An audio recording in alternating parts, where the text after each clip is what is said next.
안녕하세요. 지니 위씨입니다. 저는 개복 수술을 하였습니다.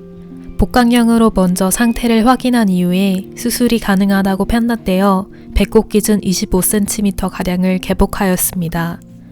위 전체와 비장 전체를 절제하였습니다. 림프절도 전이되어 있어 상당수 절단하였습니다. 그래서 지금도 저에겐 배꼽 위로 큰 개복 흉터가 있습니다. 그렇게 저는 위와 비장이 없는 사람이 되었습니다. 수술실 앞에서 대기하고 있던 저희 어머니 앞으로 수술을 하신 교수님들이 잘라낸 제 위 조직을 가지고 와서 보여주었다고 합니다. 어머니는 그걸 보고 꽤 충격을 받으셨습니다. 내 딸의 위가 이렇게 잘려지다니 하면서요. 1화에서 말씀드렸다시피 저는 수술을 하고 거의 한 달 가까이 퇴원을 하지 못했습니다. 저와 같이 입원한 위암 환자분들과 같이 7일차에 퇴원할 수 있을 줄 알았습니다. 그런데 아니었습니다. 우선 3일차 정도까지 물 포함 금식 상태입니다. 4일차에 물을 조금 삼켜보고 문제가 없이 내려간다면 그 다음날 미음을 먹습니다. 그리고 미음이 넘어간다면 죽을 먹어봅니다. 그 다음에도 문제가 없다면 퇴원을 합니다. 그리고 그 다음 요양은 다른 병원에서 해야겠죠. 그런데 저에게는 4일차부터 문제가 발생했습니다. 물을 조금 삼켰는데 복통이 너무나 심했습니다. 도저히 똑바로 누워 있을 수가 없었습니다.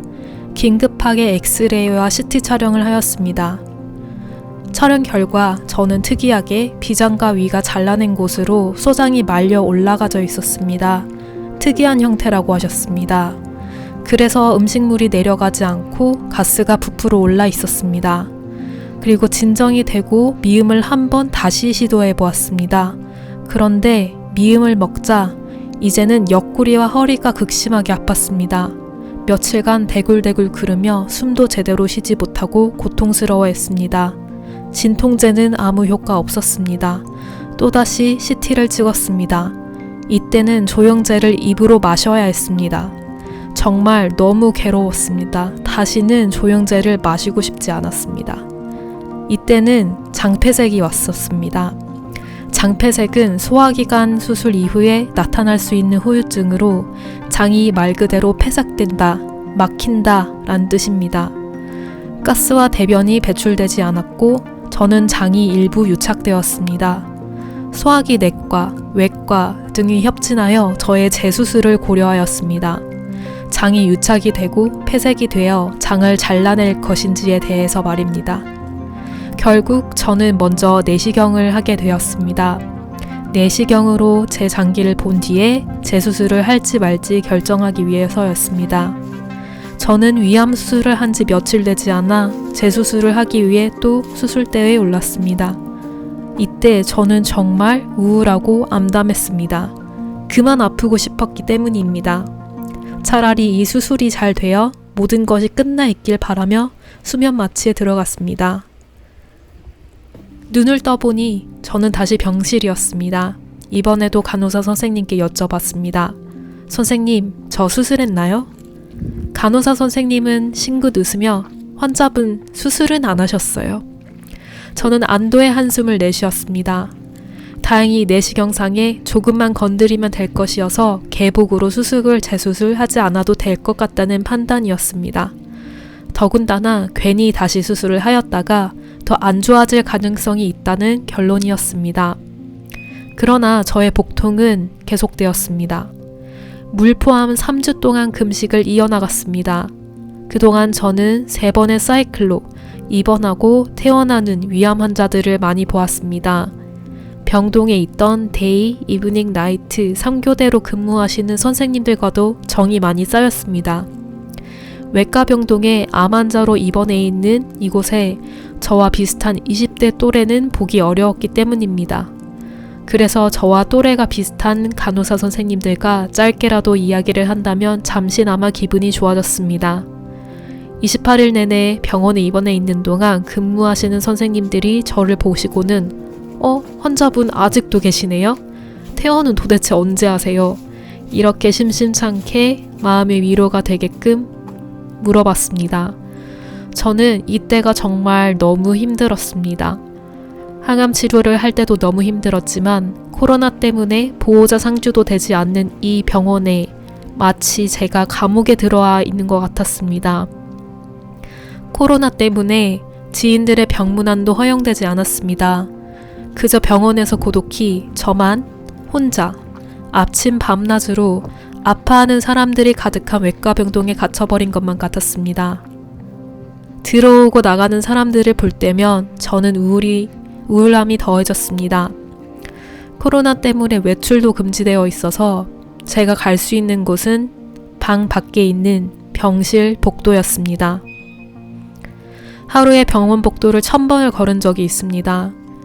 20일이 넘게 금식을 하고 병원 복도를 하염없이 운동하였습니다. 영양수액이 달린 제 양팔에는 폴대가 묶여 있었습니다. 폴대를 끌고 병원 복도를 1000번 넘게 걸었습니다. 제가 그 당시에 할 수 있는 것은 복대를 똑바로 차고 아픈 배를 움켜쥐고 제발 이 하얀 감옥에서 벗어날 수 있기를 간절히 바라며 운동하는 것이었습니다. 그때는 밤낮 할 것 없이 우울하였지만 제가 할 수 있는 건 걷는 것밖에 없었습니다. 동시에 자괴감도 많이 들었습니다. 내가 무엇을 해서 이렇게 암에 걸리게 되었는지, 그것도 28살에. 다른 사람들은 7일이면 퇴원을 하는데 왜 나는 한 달이 되어가도 퇴원조차 못하는 걸까?